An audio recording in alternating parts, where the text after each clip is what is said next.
ሰላም ጤና ይስጥልኝ ክቡራትና ክቡራን ውድ የአዲስ ጤና ዩቲዩብ ቻናል ቤተሰቦች እንደምን አላችሁ? ዛሬ እንግዲህ በሌላ ቪዲዮ ተገናኝተናል። ዛሬ በዚህ ቪዲዮ ላይ እንግዲህ የምንመለከተው ስለ እርግዝና ምርመራ ነው። እንግዲህ ይህ ምርመራ መቼ መደረግ አለበት፣ እንዴት መደረግ አለበት፣ ስንት አይነት ምርመራዎች አሉ፣ በተለይም እንግዲህ በቤት ውስጥ ስለሚደረገው ምርመራ ሰፋ ያለ መረጃ በዚህ ቪዲዮ ላይ የምታገኙ ይሆናል ማለት ነው። እንግዲህ ከዛ በፊት ሁላችሁም ይህንን ቪዲዮ ላይክ በማድረግ ጀምሩ። እንዲሁም ለዚህ አስተማሪ ቻናል አዲስ ከሆናችሁ ሰብስክራይብ በማድረግ ቤተሰብ ሁኑ። አሁን እንግዲህ በቀጥታ ወደ ጉዳያችን እናልፋለን። እስከ ቪዲዮ ፍጻሜ አብራችሁን ቆዩ።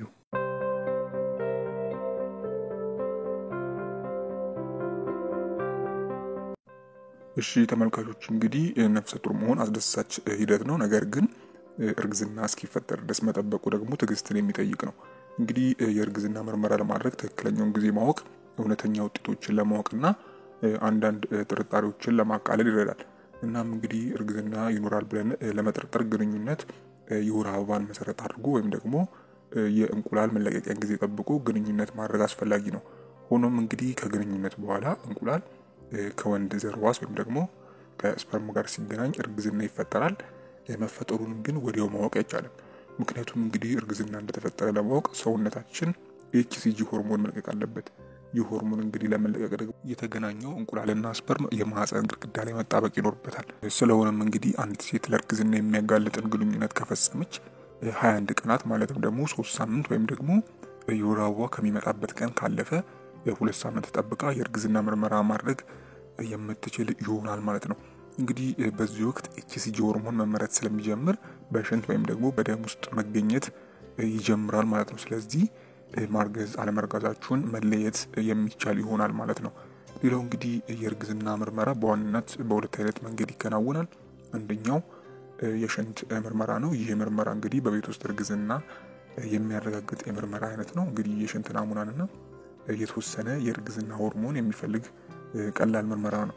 እንግዲህ በገበያ ላይ የተለያዩ የእርግዝና መጠቅለያ በመኖራቸው እንደ መስመሮች፣ ነጥቦች፣ የመደመር ወይም ደግሞ የመቀነስ ምልክቶችን የያዙ መመርመሪያዎች ይኖራሉ። እንግዲህ መመርመሪያው በሁለት ቀይ መስመሮች ወይም ደግሞ የመደመር ምልክት ካሳየ እርጉዝ መሆናችሁን ያመለክታል። በተቃራኒው አንድ መስመር ወይም ደግሞ የመቀነስ ምልክት ካሳያችሁ አላረገዛችሁም ማለት ነው። እንግዲህ በሽንት ውስጥ ያለው የኤችሲጂ ትኩረት በጠዋት ከፍተኛ ነው። ይህም እንግዲህ በቤት ውስጥ የእርግዝና ምርመራ ለማድረግ ጥሩ ጊዜ ነው ማለት ነው። ስለዚህ ለምርመራው የተሻለ ውጤት የጠዋቱን ጊዜ በተጠቀሙ የተሻለ ነው ማለት ነው።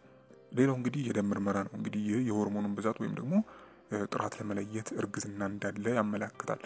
ትክክለኛውንም ውጤት የተሻለው መንገድ ነው። ምርመራውንም በጤና ተቋማት ነው የሚሰጠው። እንግዲህ ነፍሰ ጡር መሆንን ለማረጋገጥ የደም ምርመራው በተሻለ አስተማማኝ ቢሆንም በአግባቡ መመሪያዎችን ከተከተለን ግን የቤት ውስጥ መመርመሪያ መንገዶቹ ትክክለኛ ሊሆኑ ይችላሉ። እንግዲህ የተሳሳተ የምርመራ ውጤት እንዲኖር የሚያደርጉ ሁኔታዎችም አሉ።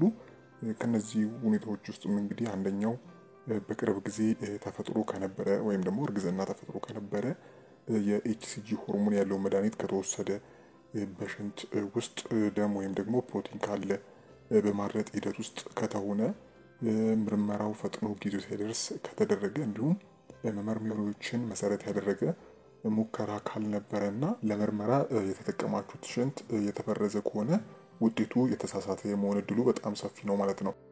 እንግዲህ ምርመራውን ለመውሰዳችሁ የተለያዩ አጠራጣሪ የእርግዝና ምልክቶች ልታዩ ትችላላችሁ። ከነዚህ ምልክቶች ውስጥም እንግዲህ የወር አበባ መቅረት በጣም ግልጽ ምልክት ቢሆን፣ ሌሎች ምልክቶች የእርግዝና ምርመራ ለማድረግ ጊዜው እንደደረሰ ሊያመለክቱ ይችላሉ።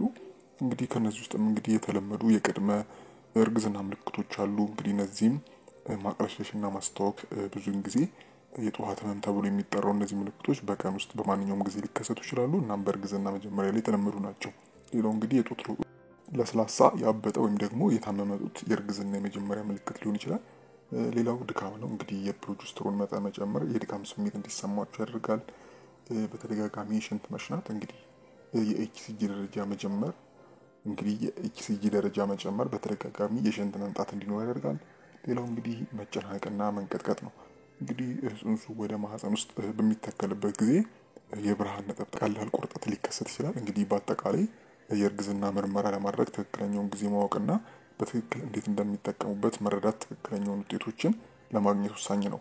እንግዲህ የወር አበባ ካለፈ በኋላ በመጠባበቅና በቀን የመጀመሪያውን ሽንት በመጠቀም የምርመራውን ትክክለኝነት ከፍ ማድረግ ትችላላችሁ። እንግዲህ የእርግዝና ምልክቶች ካጋጠሟችሁ ወይም ደግሞ እርጉዝ መሆናችሁን ለማረጋገጥ ምርመራ ማድረግና የጤና እንክብካቤ ለማድረግ አቅራቢያችሁ ወደሚገኘው ጤና ጣቢያ በመሄድ ክትትል ማድረግ ይኖርባችኋል ማለት ነው።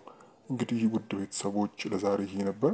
አይሆፕ በዚህ ቪዲዮ ላይ ጠቃሚ መረጃ እንዳገኛችሁበት፣ ሀሳብ አስተያየት እንዲሁም ጥያቄ ካላችሁ በታች በኮሜንት ማስፈሪያው ላይ ማስቀመጥ የምትችሉ ይሆናል ማለት ነው። እንግዲህ እስከ ቪዲዮ ፍጻሜ አብራችሁኝ ስለነበራችሁ እጅግ በጣም አመሰግናለሁ። ፈጣሪ ያክብርልኝ።